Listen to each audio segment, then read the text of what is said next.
కలిసి నిర్వహించినటువంటి బహిరంగ సభ ఇది నారా చంద్రబాబు నాయుడు గారి కుమారుడు లోకేష్ ఒక సుదీర్ఘమైన పాదయాత్ర చేశాడని, ఆ పాదయాత్ర చాలా గొప్పదని, ఆ పాదయాత్ర ముగింపు సందర్భంగా యువగళం నవశకం అనేటువంటి పేరుతో విజయనగరం జిల్లా పోలేపల్లిలో ఓ పెద్ద బహిరంగ సభ నిర్వహించాలని తలపెట్టారు. చాలా పాఠం చేశారు, స్పెషల్ ట్రైన్స్ వేశారు,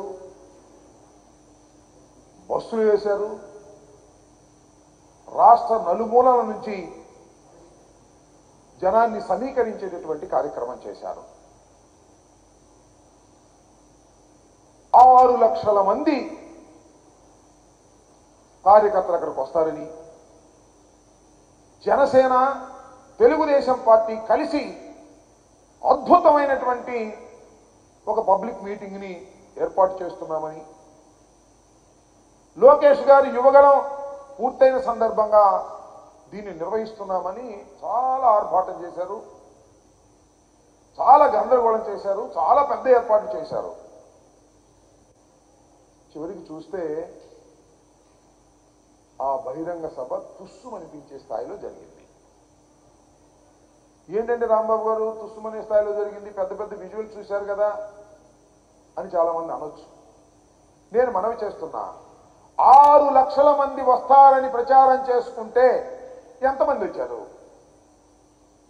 వచ్చిన వాడు ఎంతసేపు ఉన్నారు? ఎవరు ఉపన్యాసాలు విన్నారు?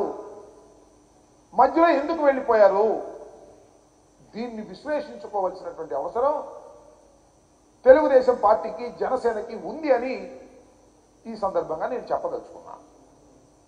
ఇంకో అంశం ఏమిటంటే, అసలు యువగణం ఈ మొత్తం 3132 కిలోమీటర్లు లోకేష్ బాబు నడిస్తే ఆయన ఏమి సాధించాడు? ఏమి సమస్యలు తెలుసుకున్నాడు? ఏ సమస్యల్ని పరిష్కరించడానికి అక్కడ పరిష్కార మార్గాలు చెప్పాడు? ఏమి లేవు. అదేమంటే ఇది యువగణం ముగింపు సభ, యువగణం నవశకం అని చెప్పారు. మన దానిలో లోకేషే మనం మాట్లాడాడు, ఇది యువగణం ముగింపు సభ మాత్రమే కాదు, యుద్ధం ప్రారంభమైంది, యుద్ధ పేరు మోకిస్తున్నాం ఎన్నికలు అని చెప్పారు.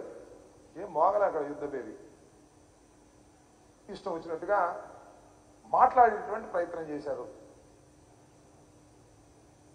అదేమంటే మన పవన్ కళ్యాణ్ గారు, చంద్రబాబు నాయుడు గారు, తెలుగుదేశం, జనసేన కలిసి నిర్వహిస్తున్నటువంటి పెద్ద బహిరంగ సభ అన్నారు, తొలి బహిరంగ సభ కూడా అన్నారు. నేను మనవి చేస్తున్నా, అసలు మీరు ఎప్పుడు విడిపోయారు? చంద్రబాబు నాయుడు గారు, పవన్ కళ్యాణ్ గారు ఎప్పుడు విడిపోయారు? ఎప్పుడు విడిపోలేదు. తెలుగుదేశం పార్టీకి అనుకూలంగా ఏ విధంగా అయితే పోటీ చేస్తూ బాగుంటుందో ఆ విధంగా పోటీ చేసే కార్యక్రమాలు చేశారు.